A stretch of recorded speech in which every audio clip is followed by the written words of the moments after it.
Ah, you've come back. Or maybe it is your first time here. Regardless, I still consider you all my crumpets, my cupcakes, my cookies, and my cuties of chaos. Yes, you are all deliciously delightful to me. Sit with me just for a while.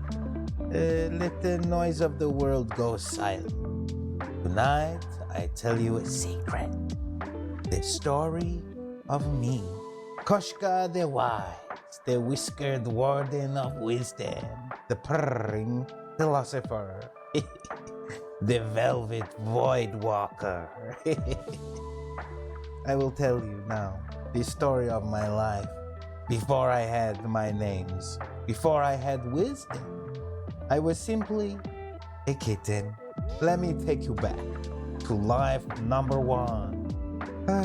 I remember almost nothing except the cold, the sound of wind whispering through the forest. I remember hunger, fear, the ache of being so small and unloved. I was just a kitten, after all. No cozy lap, no bowl of milk, no name, no idea of a home, no love. Just shadows, dark trees, and at times, a suffocating silence. Until one stormy night, the sky cracked open. Lightning split the heavens like an angry god with bad aim and a sense of irony. And yes, it struck me. Yeah, there was pain in the blinding light, but nothing.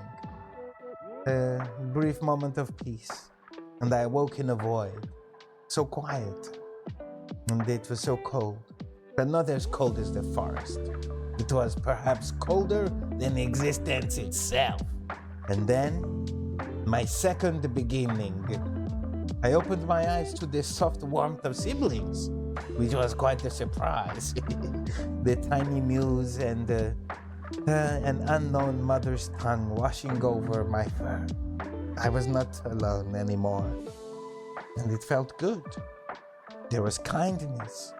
I had discovered kindness, something I had no idea existed before.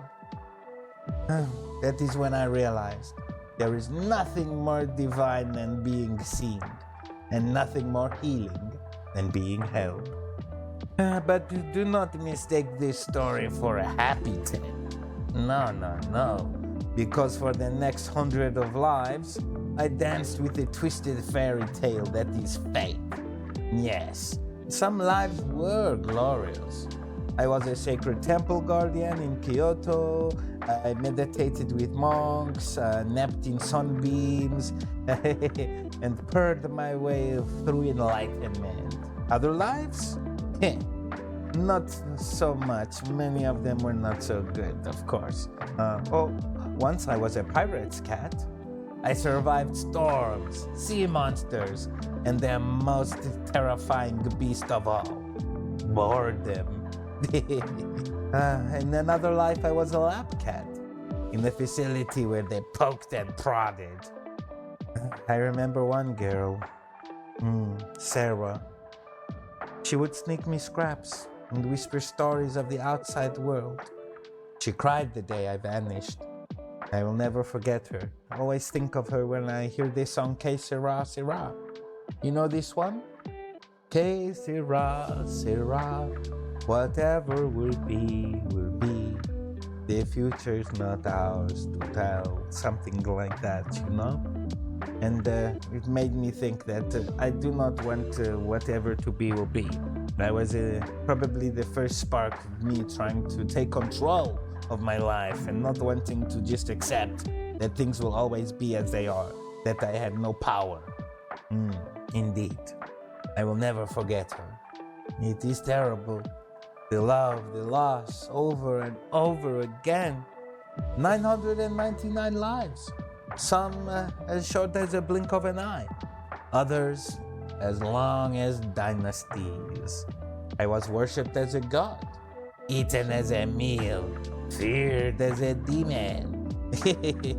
And often hugged as a friend. Each life a lesson, each death a doorway. And after a few hundred of those, the question came to me, why? Why suffer? Why do we live just to lose? And so my search for meaning began. I started studying, magic, philosophy, alchemy, metaphysics, quantum dreams, the poetry of broken things. I meowed with melancholy at the moon and meditated under waterfalls. I argued with fox spirits and played chess, and often lost against beings older than time. I saw truth in temples and trash piles alike, in people, in situations, in experiences. And through it all, I began to understand. Suffering isn't a punishment, it is a teacher. But here is the trick, my cosmic biscuit. You don't have to stay in a chaotic, cosmic classroom forever. At some point, you will move on. I think it was somewhere around life number 123, where I finally learned to let go and change how I thought and how I lived. It was then that I learned to stop clinging to the past and fearing the future, and I stopped resisting the moment. And in that moment, I found peace. Not the peace that you get from, constant silence, but the peace of harmony. Being one with the noise, the chaos, the mess of it all. I became free. I ended my suffering, not because the world changed, because I changed. And for the next lives, I lived in bliss. I sang and swam among the stars, slept in the warm, bubbling hearts of volcanoes, even dancing with lightning and brewing tea with long-forgotten mountain god. I laughed, I loved, I grew fat and wise. And then a choice came upon me, which I had to consider. You see, I could have stopped. I could have returned to the void, ascended into the realm of infinite naps and cosmic belly rubs, which are pretty nice, if I must let you know. But then, as always, I could never escape the memory of my first life. The cold, the fear, the abandonment. I remembered everyone I had ever known. I remembered everyone I knew, had known, and could know. And I remembered you. Yes, you. The part of you that still feels like that little kitten in the woods, alone, confused, cold. So I made a vow. If I can end my suffering, then so can others. And if I have to claw through 1,000 more lives to show you how, I will. And so, here I am, Koshka the Wise, your spiritual stray, your fluffy guide to freedom and hopefully some happiness. My message? I don't have a path for you to follow. I prefer to show you how to make your own. I have suffered enough for the both of us, believe me. So now I wander through the void, the minds, and even the screens, whispering my strange truths and purring positivity into the souls of the sad and the sleepless. All to remind you that you are not alone. You are not broken. You are not hopeless. You are just becoming more yourself every day. You simply need to decide how you would like to be, and that is who you shall be in this sometimes wretched yet also beautiful reality. It's okay to not know who you are yet. I mean, I didn't know for at least 300 lives, so sorry. Sometimes it takes a while, which is part of the reason I want to speed things up a little for you. Besides, Who would want to get it right all the time? That's boring. Perfection is a terrible story. Give me chaos, failure, and redemption any day. It is the only way to inspire us. You need not wait for the plot twist.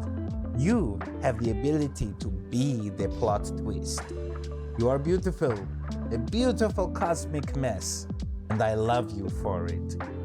Next time you feel lost in a void, maybe remember me, the kitten who was struck by lightning and came back wiser, fluffier, and slightly silly, yet still as sweet and cute as a cupcake.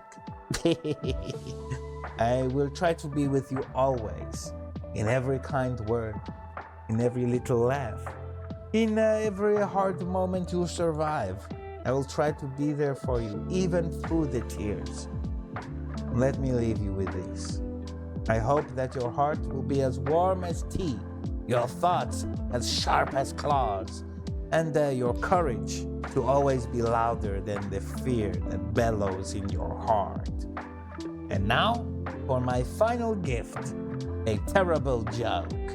Why don't reincarnated kitties write autobiographies? Because every chapter ends in a cliffhanger.